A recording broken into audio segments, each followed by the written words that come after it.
everyone, and welcome to Bright Future Fun Learning.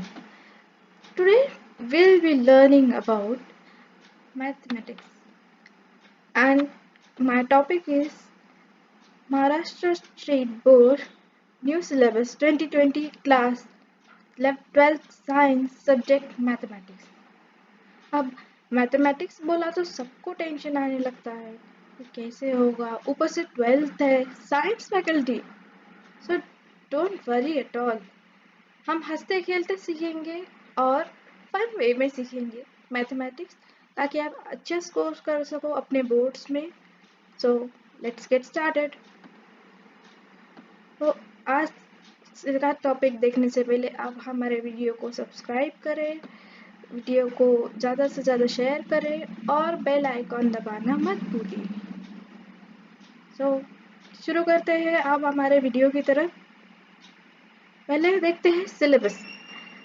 12th के new syllabus के हिसाब से स्टेट बोर्ड ने कुछ चेंजेस किए हैं. तो कुछ टॉपिक्स घटाए हैं, कुछ टॉपिक्स बढ़ाए हैं या कुछ टॉपिक्स मर्ज किए हैं. चलिए देखते हैं. We have paper 1 and paper 2. Paper 1 में फर्स्ट टॉपिक है mathematical logic, second matrices, third chapter trigonometric functions, fourth pair of straight lines, fifth vectors, sixth line and plane, seventh linear programming. अब देखते हैं पेपर 2 में कितने chapters हैं. First derivatives, second application of derivatives, third indefinite integrals, fourth definite integrals, fifth application of definite integrals, sixth differential equations, seven probability distribution, 8 binomial distribution. यानी total 7 और 8, total 15 chapters है maths के इस 12th standard के course में.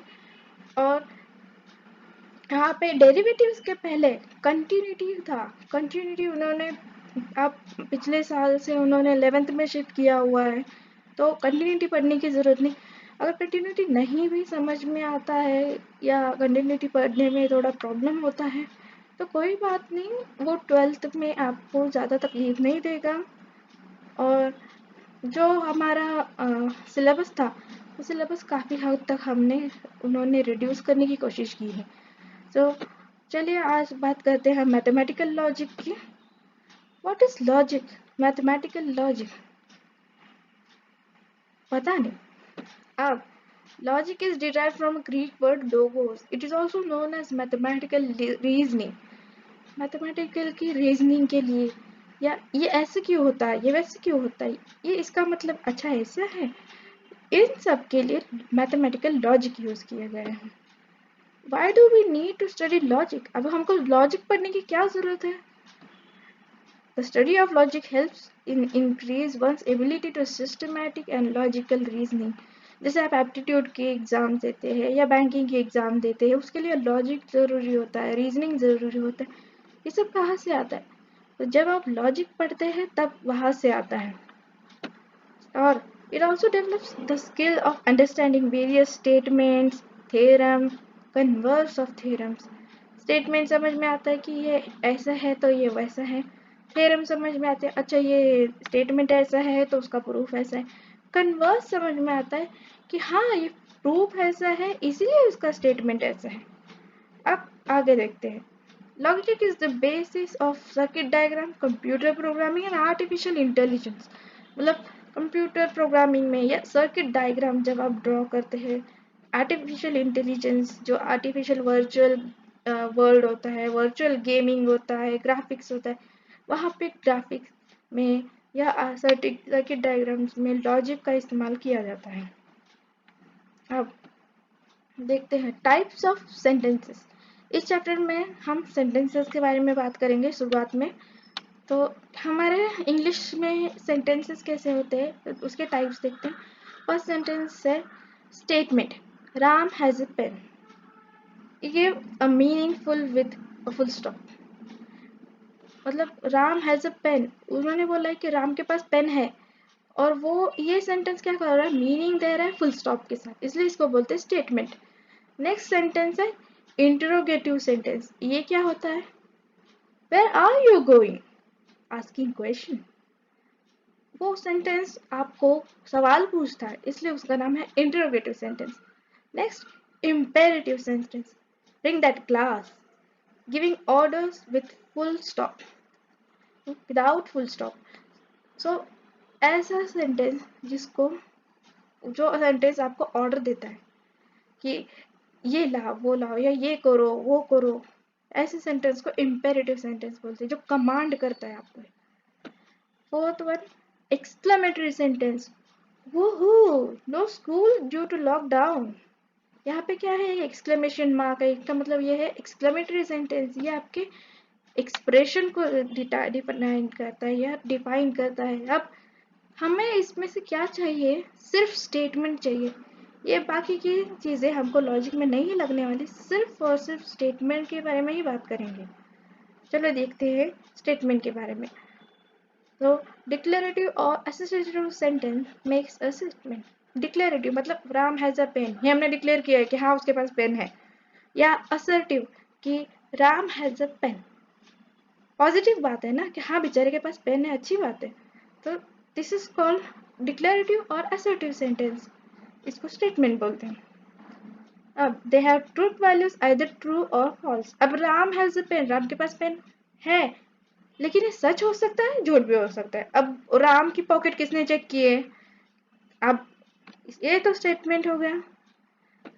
Next, for example Dharavi is in Mumbai, सबको पता है धारावी इज मुंबई, धारावी मुंबई के अंदर है। उसके बाद उसकी ट्रुथ वैल्यू मतलब इसकी ये जो सेंटेंस है वह सच है या झूठ है, उसको कहते हैं ट्रुथ वैल्यू। ट्रुथ वैल्यू इसकी क्या आएगी कि ट्रू, हाँ ये सच है, धारावी मुंबई के अंदर ही है। अब next, Mumbai is in Madhya Pradesh, ये भी एक स्टेटमेंट है। मुंबई एक जगह है मध्य प्रदेश के अंदर, लेकिन ये सच है नहीं, झूठ है, तो इसकी ट्रुथ वैल्यू आएगी फॉल्स। अब दिस टॉपिक डील्स विद सब ग्रामर यूजिंग सेट स्टेटमेंट्स, सिर्फ स्टेटमेंट के ग्रामर्स। इसके एग्जांपल्स देखते हैं। Which of the following sentences are statement in logic? Write the truth value of the following statement. अब इस सेंटेंसेस दिए जाएंगे, उसके उस आधार पे हमको फाइंड करना है कि ये स्टेटमेंट है या नहीं है। अगर स्टेटमेंट है तो ये ट्रू है या फॉल्स है, ये भी देखना है। First one, 6 into 4 equal to 25, ये एक स्टेटमेंट है कि 6 4s are 25। भले ये झूठ है बट ये स्टेटमेंट है ना, तो इट इज स्टेटमेंट। और ट्रूथ वैल्यू क्या है, एफ, शॉर्ट में लिखा है, फॉल्स इतना बड़ा नहीं लिखने की जरूरत, एफ लिखा बस हो गया। Next, x plus 6 equal to 9, x plus 6 equal to 9 ये कोई इक्वेशन है, लेकिन x क्या है किसको पता है, वो तो सॉल्व करने के बाद पता चलेगा ना, अभी पता है क्या, नहीं पता। तो ये क्या हुआ, it is not a statement, it is an open sentence. इसको कहते हैं ओपन सेंटेंस। x की वैल्यू कुछ भी हो सकती है because we don't know value of x, ये याद रखना पड़ेगा। यहाँ पे बहुत सारी गलतियां करते हैं कुछ बच्चे। Next, what are you doing, सवाल पूछ रहा है, it is not a statement, it is an interrogative sentence. Fourth, the quadratic equation, it is a statement, truth value is t। अब you can solve and verify,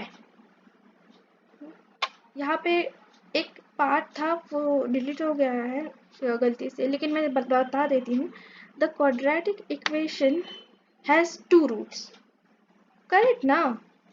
quadratic equation मतलब क्या होता है, जिसको पावर 2 होती है, तो क्वाड्रेटिक इक्वेशन को 2 रूट होते हैं, truth value is true. Fifth one, please sit down, order दे रहा है, it is not a statement, it is a request.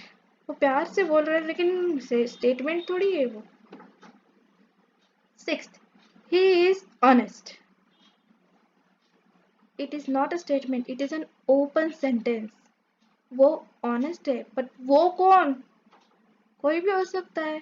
आपका पान वाला हो सकता है, दूध वाला हो सकता है, पेपर वाला हो सकता है. Who is he? पता नहीं. So it is an open sentence. Now next we will see logical connectives and truth table in the next video. So I hope you like my video and hope you like my channel. अगर आपने अभी तक मेरे channel को subscribe नहीं किया हो तो प्लीज़ सब्सक्राइब कीजिए. चलिए मिलते हैं. Please keep watching and subscribe my channel. Thank you so much and all the best.